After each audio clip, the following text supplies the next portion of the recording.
মাদারীপুরে আত্মীয়ের বাসা থেকে একই পরিবারে ৩ জনের মরদেহ উদ্ধার। ভাঙা এক্সপ্রেসওয়েতে সড়ক দুর্ঘটনায় নিহত ২।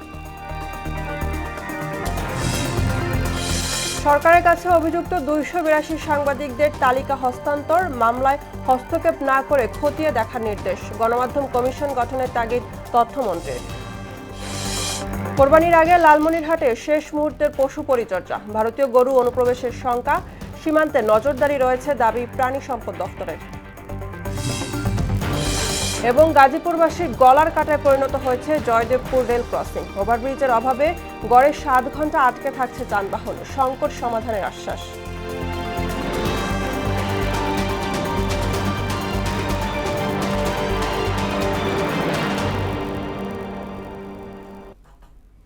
আসসালামু আলাইকুম, মোহনা সংবাদে স্বাগত। এতক্ষণ শুনছিলেন শিরোনাম, পুরো সংবাদের সঙ্গে আছি আমি বুশরা জাহানিমা।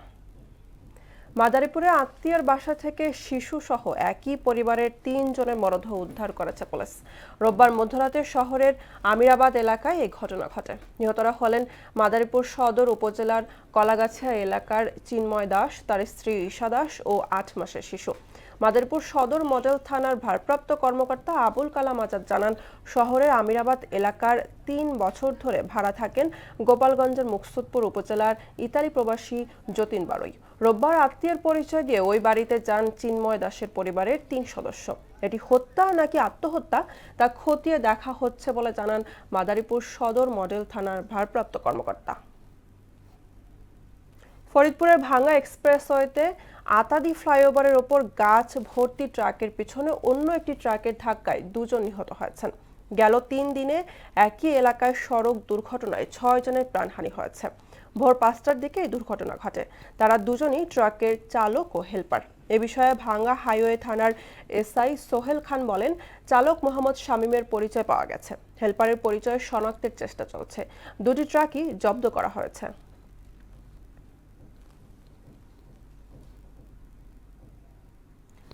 ২ দিনের সফরে ঢাকায় এসেছেন কাতারের শ্রমমন্ত্রী ডক্টর আলী বিন সামিক আল মার্ডি। রোববার রাতে তিনি শাহজালাল আন্তর্জাতিক বিমানবন্দরে পৌঁছান। শুরুতেই রাষ্ট্রীয় অতিথি ভবন যমুনায় প্রধানমন্ত্রী তারেক রহমানের সঙ্গে সৌজন্য সাক্ষাৎ করেন আলী বিন সামিক আল মার্ডি। এ সময় প্রধানমন্ত্রী পররাষ্ট্র বিষয়ক উপদেষ্টা হুমায়ুন কবির এবং কাতারের পররাষ্ট্র মন্ত্রণালয়ের অ্যাম্বাসেডর ব্রেক সাইদ আল সামিক উপস্থিত ছিলেন। কাতার শ্রমমন্ত্রীর বাংলাদেশের সফর অত্যন্ত গুরুত্বপূর্ণ। এই সফর ফলপ্রসূ হবে এবং দুদেশের বন্ধুত্ব ও অংশীদারিত্ব আরও সুদৃঢ় হওয়ার প্রত্যাশা করছেন উভয় পক্ষ। সাংবাদিকদের মামলার বিষয়ে হস্তক্ষেপ না করলেও প্রধানমন্ত্রী তারেক রহমান তা খতিয়ে দেখার নির্দেশ দিয়েছেন বলে জানিয়েছেন তথ্যমন্ত্রী জহিরুদ্দিন স্বপন। রোববার বিকেলে সচিবালয়ে সম্পাদক পরিষদের সঙ্গে প্রধানমন্ত্রী বৈঠক শেষে এই কথা জানান তিনি। এ সময় সিনিয়র সাংবাদিক মাহফুজ আনাম বলেন, সাংবাদিকদের নামে হত্যা সহ বিভিন্ন মামলা গণতন্ত্রের জন্য মঙ্গলজনক নয়। তানজিদ ভুঁইয়ার প্রতিবেদন। প্রধানমন্ত্রী তারেক রহমানের সঙ্গে বৈঠক করেন সম্পাদক পরিষদের নেতারা। এ সময় বিভিন্ন মামলায় অভিযুক্ত ২৮২ সাংবাদিকের তালিকা প্রধানমন্ত্রীর কাছে জমা দেন তারা। এর মধ্যে ৯৪ জনের বিরুদ্ধে হত্যা মামলা রয়েছে।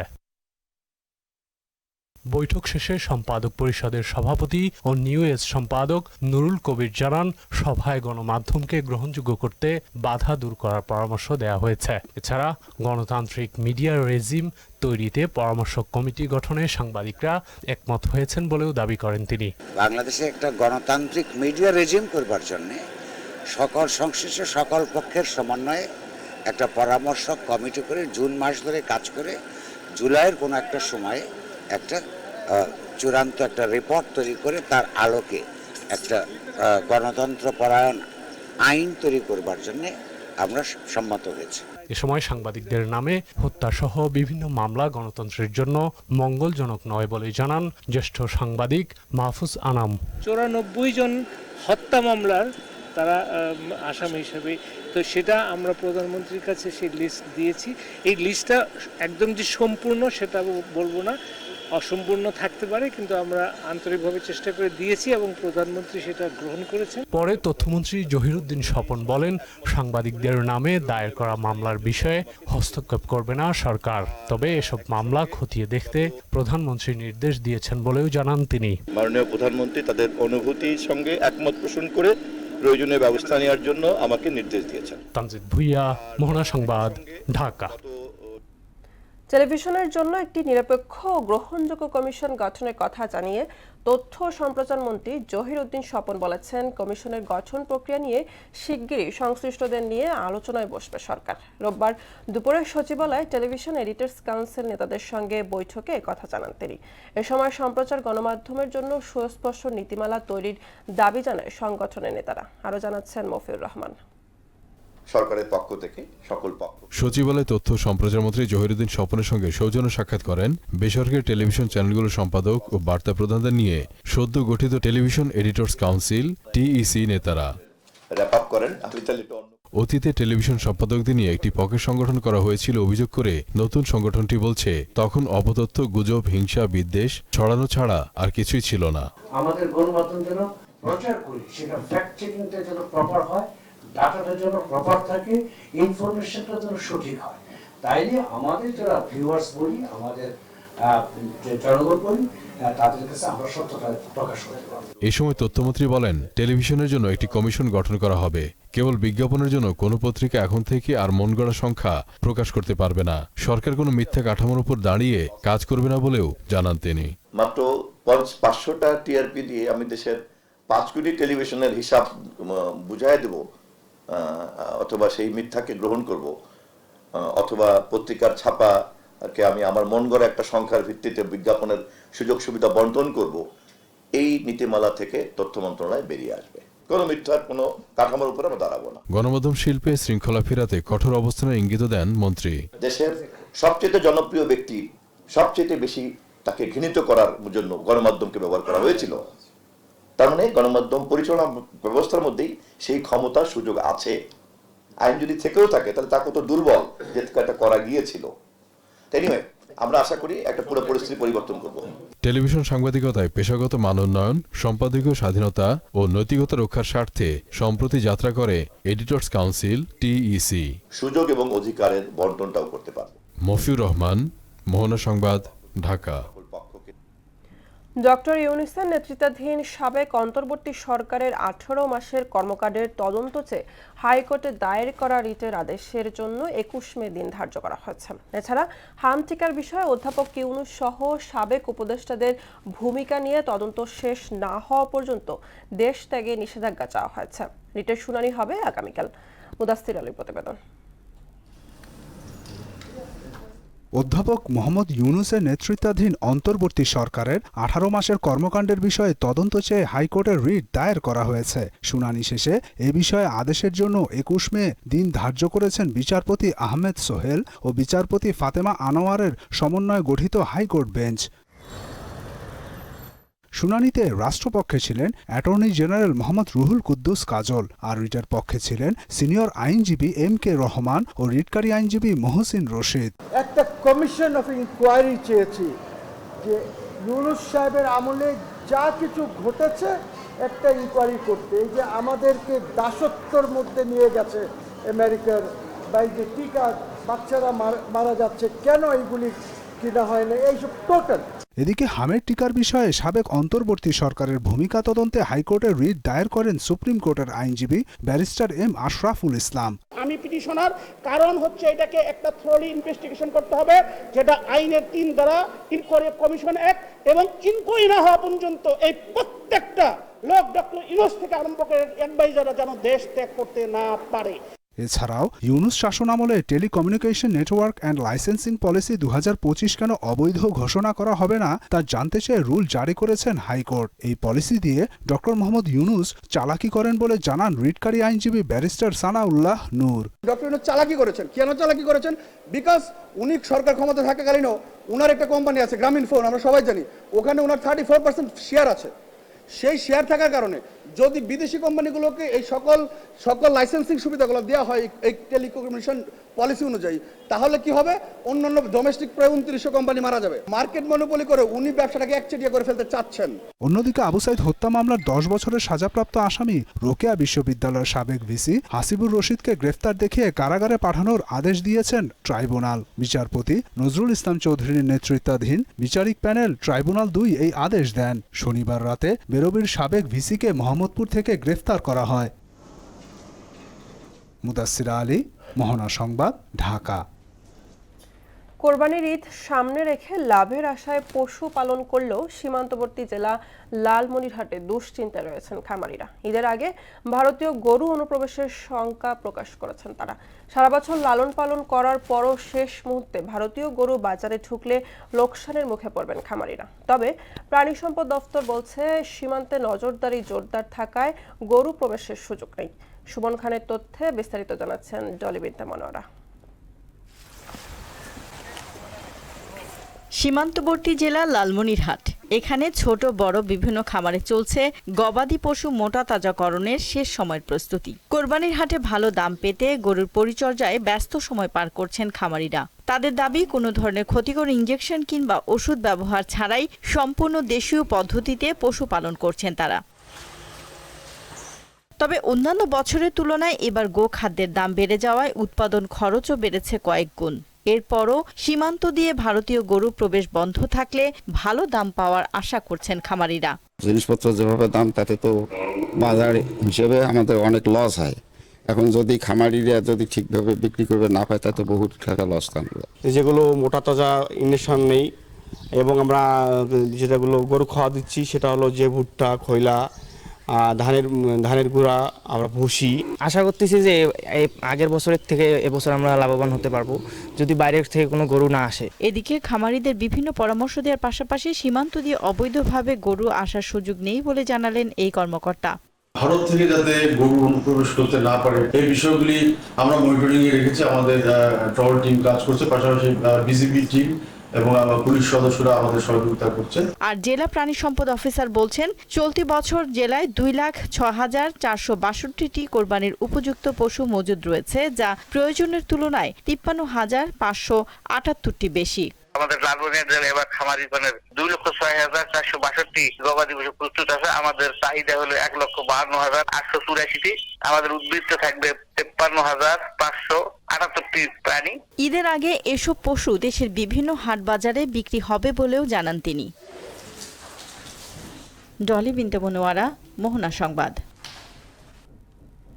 গাজীপুরবাসী দীর্ঘশ্বাসের আরেক নাম জয়দেবপুর রেল ক্রসিং। জয়দেবপুর দিয়ে প্রতিদিন ৬৬টি ট্রেন যাতায়াত করে। জেলার প্রাণকেন্দ্রে অবস্থিত এই রেল ক্রসিংয়ে একটি ওভারব্রিজের অভাবে ট্রেন এলেই থেমে যায় পুরো শহরের গতি। গড়ে প্রতিদিন ৬ থেকে ৭ ঘন্টা আটকে থাকে যানবাহন, ক্লান্ত হয় মানুষ, বাড়ে দুর্ভোগ। ভোগান্তি লাঘবে দ্রুতই ওভারব্রিজ নির্মাণের আশ্বাস দিয়েছে গাজীপুর সিটি কর্পোরেশন। তারিকুল জুয়েলের তথ্যচিত্রে তাহসিন তারিনের প্রতিবেদন। গাজীপুর মহানগরীর প্রাণকেন্দ্রে অবস্থিত জয়দেবপুর রেল ক্রসিংয়ে প্রতিদিন ৬৬টি ট্রেন যাতায়াত করে। আর এর দুই পাশেই রয়েছে জেলা প্রশাসক, জজ কোর্ট, মেডিকেল কলেজ হাসপাতাল ও নগর ভবন সহ বিভিন্ন গুরুত্বপূর্ণ সরকারি বেসরকারি অফিস। এইসব অফিসে যাতায়াতে সেবা প্রার্থীদের বারবার লেভেল ক্রসিং পার হতে হয়। এতে তাদের দীর্ঘ সময় অপচয় হয়। প্রতিবার সিগন্যালে ৬ থেকে ৭ ঘন্টা যানবাহন আটকে থাকে। কখনো একসঙ্গে ৩টি ট্রেন এলে উভয় পাশে সৃষ্টি হয় যানজটের। এমন পরিস্থিতিতে জয়দেবপুর রেল ক্রসিংয়ে একটি ওভারপাস নির্মাণ নগরবাসীর প্রাণের দাবি। সিগন্যালে পড়ার কারণে আমরা সঠিক সময় পরীক্ষার কেন্দ্রে যেতে পারি না, আমরা উপস্থিত হতে পারি না। সুন্দর করে হাঁটাচলা করা যায় না, আরেকজনের ধরে নিতে হয়। ফ্লাইওভার একটা জরুরি খুব দরকার, খুব মানুষ এখানে ভূগম্প দিতে আমরা মারা যাবো, কিন্তু হইব না, খালি কইতেছে। একটা ফ্লাইওভার অন্য কিছু ব্যবস্থা করে দিলে আমরা যথারীতি চলতে পারি। ফ্লাইওভারটা যদি হয়ে যেত তাহলে আমাদের যাতায়াত আমাদের অনেক কিছু সুবিধা হয়ে যেত। গভর্নমেন্টের কাছে দূর চাবি জানাচ্ছি যেন তারা এই বিষয়ে অতি গুরুত্ব সহকারে এটা বিবেচনা নিয়ে যেন কাজটা তারা দ্রুত সম্পাদন করেন। এদিকে নগরবাসীর দীর্ঘদিনের কষ্ট লাঘবে দ্রুতই রেল লাইনের ওপর ফ্লাইওভার নির্মাণের আশ্বাস দিয়েছেন গাজীপুর সিটি কর্পোরেশন। আমাদের যে রেল কর্তৃপক্ষ আছে, এই দুইটা এনওসি পেলেই আমরা আশা করছি যে ঈদের পর আমরা আগামী মাসের অর্থাৎ জুন মাসের 15 তারিখের মধ্যে আমরা টেন্ডারে এটা যেতে পারবো। গাজীপুরবাসীর ভোগান্তি লাঘবে দ্রুতই ওভারব্রিজ নির্মাণ করবে সিটি কর্পোরেশন, এমনটাই প্রত্যাশা সবার। তাহসিন তারিন, মোহনা সংবাদ। কিশোরগঞ্জে মেঘনা নদীর ভাঙনে হুমকির মুখে অল ওয়েদার সড়ক। এতে সড়ক পথে শহরের সঙ্গে যোগাযোগ বন্ধ হয়ে যাওয়ার আশঙ্কা করছেন হাওড়বাসী। তাদের অভিযোগ, ভাঙন রোধে এখন পর্যন্ত কার্যকর ব্যবস্থা গ্রহণ করেননি সংশ্লিষ্টরা। ওমর সিদ্দিক রবিনের প্রতিবেদন, জানাচ্ছেন মাহমুদ আক্তার। 7 বছর আগে 44 কোটি টাকা ব্যয়ে কিশোরগঞ্জের অষ্টগ্রাম উপজেলার হাওর অঞ্চলে 7 কিলোমিটার অলওয়েদার সড়ক নির্মাণ করা হয়। তবে এরই মধ্যে নদী ভাঙনের মুখে পড়েছে বাঙ্গালপাড়া থেকে নোয়াগাঁও পর্যন্ত সড়কের প্রায় 1 কিলোমিটার অংশ। এছাড়া নদী ভাঙন কেড়ে নিয়েছে রাস্তার পাশের ফসলি জমি এবং বিদ্যুতের খুঁটি। এলাকাবাসীর অভিযোগ, এ ভাঙন রোধে এখন পর্যন্ত কোনো কার্যকর ব্যবস্থা গ্রহণ করেনি সংশ্লিষ্টরা। ফলে কোটি টাকা ব্যয়ে নির্মিত এই অবকাঠামো এখন অস্তিত্ব সংকটে। মাস 6 আগে অল্প অল্প ভাঙতো, এখন বেশি ভাঙতেছে। এমনকি এখন রাস্তার সাথে এই নদী একদম অ্যাটাচড হয়ে গেছে, রাস্তা ভেঙে যাচ্ছে, গ্রামও ভেঙতেছে। 1000 খানি খেত গেছে গা, আমরা বুঝি এই দিকে আমরা ঘুরে দিতে হতো, আজকে আমরা এগুলা হইল না। নদীর পানির প্রেসারে আমাদের রাস্তা এবং এই যে কারেন্টের কোটি সব নদীতে পড়ে গেছে। আমার হাজার হাজার জমি নয় নদীতে চলে গেছে। আমরা এই দেশ এখন কোনো তাই নাই, এমনিতে জমিন 500 খানি জমিন ভাঙে মনে করে লেগে গেছে গা। এ বিষয়ে পানি উন্নয়ন বোর্ডও কার্যকর ব্যবস্থা গ্রহণ করেনি। তবে বাজেটের জন্য জরুরি চেষ্টা করা হচ্ছে বলে জানান উপজেলা নির্বাহী কর্মকর্তা। আমরা ব্যবস্থা নিচ্ছি, কথা বলছি, তাদেরকে জানানো হয়েছে, দেখি যদি এমার্জেন্সি কোনো বাজেট আমরা পাই আমরা কাজ করবো ইনশাল্লাহ। এখন নতুন করে কোনো বাজেট তো আর হবে না, কি বুঝতে পারছেন? এখন যদি এমার্জেন্সি কিছু বাজেট পাওয়া যায় বা করা যায় আমরা চেষ্টা করছি। নদী ভাঙন রোধে ঊর্ধ্বতন কর্তৃপক্ষ দ্রুত পদক্ষেপ গ্রহণ করবে, এমনটাই দাবি স্থানীয়দের। মাহমুদা আক্তার, মোহনা সংবাদ। এবার সারা দেশে অনুষ্ঠিত সভা সমাবেশ নিয়ে প্রতিনিধিদের পাঠানো তথ্য ও চিত্র ডেস্ক রিপোর্ট। রাঙামাটি জেলায় অনলাইন বাস টার্মিনাল এবং সিএনজি 3 হুইলার চালকদের ডিজিটাল কার্যক্রমের উদ্বোধন করেন পার্বত্য চট্টগ্রাম বিষয়ক মন্ত্রণালয়ের মন্ত্রী দীপেন দেওয়ান। দৌলতদিয়া পাটুরিয়া দ্বিতীয় পদ্মা সেতু নির্মাণের দাবিতে রাজবাড়ীর গোয়ালন্দে মানববন্ধন কর্মসূচি অনুষ্ঠিত হয়েছে। গুপ্ত ও রাজনীতির বিরুদ্ধে পিরোজপুর জেলা ছাত্রদলের লিফলেট বিতরণ কর্মসূচি অনুষ্ঠিত হয়েছে। মোটরসাইকেলের প্রস্তাবিত অগ্রিম আয়কর প্রত্যাহারের দাবিতে রাঙ্গামাটিতে বাইকারদের শান্তিপূর্ণ মানববন্ধন অনুষ্ঠিত হয়েছে। দিনাজপুরের বিরলে দুর্যোগ ব্যবস্থাপনা ও ত্রাণ মন্ত্রণালয়ের ব্যবস্থাপনায় বগুলাখালী খাল পুনঃখননের কাজের উদ্বোধন করেন দিনাজপুর 2 আসনের সংসদ সদস্য আলহাজ সাদিক রিয়াজ চৌধুরী পিনাক। নারায়ণগঞ্জ জেলা প্রশাসনের উদ্যোগে শহরের খানপুরে উপজেলা ভূমি কমপ্লেক্সে 19 থেকে 21 মে 3 দিনব্যাপী ভূমি সেবা মেলা উপলক্ষে সংবাদ সম্মেলন অনুষ্ঠিত হয়েছে। জয়পুরহাটের 5 বিবি আটাপাড়া রেলগেট এলাকার ওষুধ দোকানদারকে মিথ্যা মাদক মামলায় জেলে দেওয়ার প্রতিবাদে বিক্ষোভ ও মানববন্ধন করেছে স্থানীয় দোকান মালিক ও বাজার কমিটি। বান্দরবানে নবাগত পুলিশ সুপার মোহাম্মদ ওয়াহাবুল ইসলাম খন্দকারের সাথে জেলার কর্মরত সাংবাদিকদের মতবিনিময় সভা অনুষ্ঠিত হয়েছে। ঈদুল আজহাকে সামনে রেখে সিরাজগঞ্জের শালুভাটিয়ায় হাটের অস্থায়ী ইজারা প্রদানের দাবিতে মানববন্ধন ও স্মারকলিপি প্রদান করা হয়েছে। ড্রেজার মেশিন দিয়ে সুনামগঞ্জের তাহিরপুর উপজেলার জাদুকাটার নদীর তীর কাটার প্রতিবাদে মানববন্ধন অনুষ্ঠিত হয়েছে। ফেনীর ছাগলনাইয়া স্টারলাইন গ্রুপের অর্থায়নে ও চাঁদগাজী স্কুল অ্যান্ড কলেজের সার্বিক সহযোগিতায় আয়োজন করা হয় ফেনী ইউনিভার্সিটি ল মোটিং সোসাইটি। এতে প্রধান অতিথি ছিলেন ফেনী 1 আসনের সংসদ সদস্য রফিকুল আলম মজনু। মাদকের ভয়াবহতা ও বিস্তার রোধে নাটোরের গুরুদাসপুর উপজেলার চাপিলা ইউনিয়নে মাদক বিরোধী সমাবেশ অনুষ্ঠিত হয়েছে। ফরিদপুরের নগরকান্দায় স্থানীয় সরকার প্রকৌশল অধিদপ্তরের বিভিন্ন উন্নয়ন কাজের ই-টেন্ডারের দরপত্র লটারির মাধ্যমে উন্মুক্তকরণ করা হয়েছে। টাঙ্গাইলে মাসব্যাপী গ্রামীণ কুটির শিল্প পণ্য ও উদ্যোক্তা মেলার উদ্বোধন করা হয়েছে। এতে প্রধান অতিথি হিসেবে মেলার উদ্বোধন করেন মৎস্য ও প্রাণী সম্পদ মন্ত্রণালয়ের প্রতিমন্ত্রী সুলতান সালাউদ্দিন টুকু। টাঙ্গাইলের বাসাইলে ব্রাক কৃত্রিম প্রজনন এন্টারপ্রাইজের উদ্যোগে দিনব্যাপী উন্নত জাতের বাছুর প্রদর্শনী প্রতিযোগিতা ও পুরস্কার বিতরণী অনুষ্ঠিত হয়েছে। মাহমুদা আক্তার, মোহনা সংবাদ। আন্তর্জাতিক প্রসঙ্গ। রাশিয়ার মস্কোয় 5 শতাধিক ড্রোন নিক্ষেপ করেছে ইউক্রেন। এতে অন্তত 25 জনের নিহতের বলে দাবি করেছে কিয়েভ। এছাড়া আহত হয়েছেন বহু মানুষ। পাল্টা হামলা চালিয়েছে রাশিয়াও। এ খবর নিশ্চিত করেছে রুশ রাষ্ট্রীয় সংবাদ মাধ্যম তাস। কিয়েভের সাম্প্রতিক রুশ ক্ষেপণাস্ত্র ও ড্রোন হামলার জবাবে বড় ধরনের আক্রমণ চালানোর কথা জানায় ইউক্রেনের প্রেসিডেন্ট ভলোদিমির জেলেনস্কি। দেশটির নিরাপত্তা সংস্থা বলছে মস্কোর 2টি তেল পাম্পিং স্টেশন, একটি তেল শোধনাগার এবং রুশ সামরিক শিল্পে সেমিকন্ডাক্টর সরবরাহকারী কারখানাকে লক্ষ্যবস্তু করা হয়েছে। মধ্যপ্রাচ্যে চলমান উত্তেজনা নিরসন ও একটি সম্ভাব্য চুক্তিতে পৌঁছানোর লক্ষ্যে ইরানকে 5টি শর্ত দিয়েছে যুক্তরাষ্ট্র। এসব শর্ত মানলে কেবল 2 দেশের মধ্যে যুদ্ধ স্থায়ীভাবে বন্ধ হবে বলে জানায় কয়েকটি আন্তর্জাতিক গণমাধ্যম। ইরানকে কেবল একটি পারমাণবিক স্থাপনা চালু রাখার অনুমতি দেওয়া, কোনো ধরনের ক্ষতিপূরণ দিতে অস্বীকৃতি, যুক্তরাষ্ট্রের কাছে 400 কিলোগ্রাম ইরানি ইউরেনিয়াম হস্তান্তরের দাবি, ইরানের জব্দকৃত সম্পদের 25% মুক্ত না করা এবং সব রণাঙ্গনে যুদ্ধবিরতির বিষয়টি আলোচনার ফলাফলের ওপর নির্ভরশীল রাখার শর্ত দিয়েছে ওয়াশিংটন। দর্শক, এ পর্যায়ে জানিয়ে দিচ্ছে আজকের সংবাদপত্রের গুরুত্বপূর্ণ শিরোনামগুলো।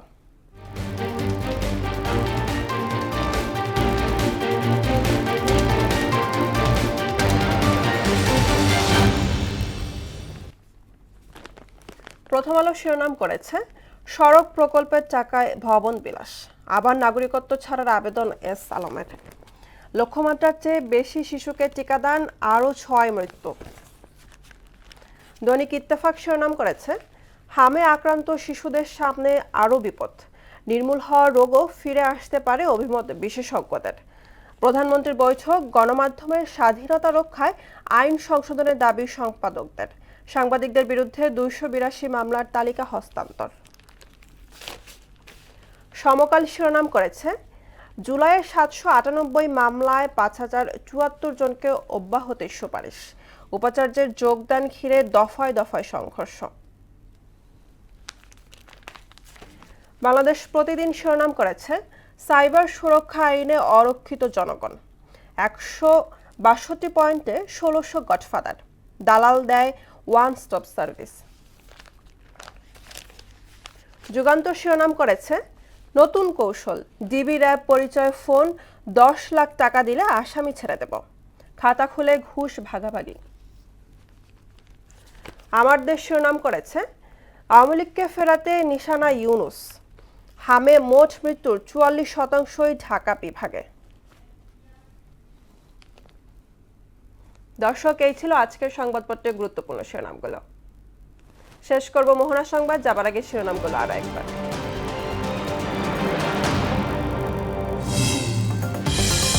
মাদারীপুরে আত্মীয়ের বাসা থেকে একই পরিবারের 3 জনের মরদেহ উদ্ধার, ভাঙা এক্সপ্রেসওয়েতে সড়ক দুর্ঘটনায় নিহত 2। সরকারের কাছে অভিযুক্ত 282 সাংবাদিকদের তালিকা হস্তান্তর, মামলায় হস্তক্ষেপ না করে খতিয়ে দেখার নির্দেশ, গণমাধ্যম কমিশন গঠনের তাগিদ তথ্যমন্ত্রীর। কোরবানির আগে লালমনিরহাটে শেষ মুহূর্তের পশু পরিচর্যা, ভারতীয় গরু অনুপ্রবেশের শঙ্কা, সীমান্তে নজরদারি রয়েছে দাবি প্রাণী সম্পদ দপ্তরের।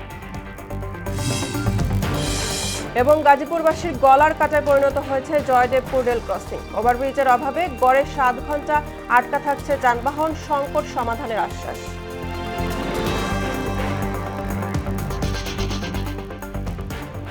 এই ছিল মোহনা সংবাদে। পরবর্তী সংবাদ দুপুর 1টায়, এর আগে বেলা 11টায় দেখবেন সংবাদ 1 নজরে। মোহনার সবশেষ খবর জানতে ভিজিট করুন www.mohana.tv। সংবাদ দেখতে পান ফেসবুক পেজেও। এতক্ষণ সঙ্গে থাকার জন্য ধন্যবাদ।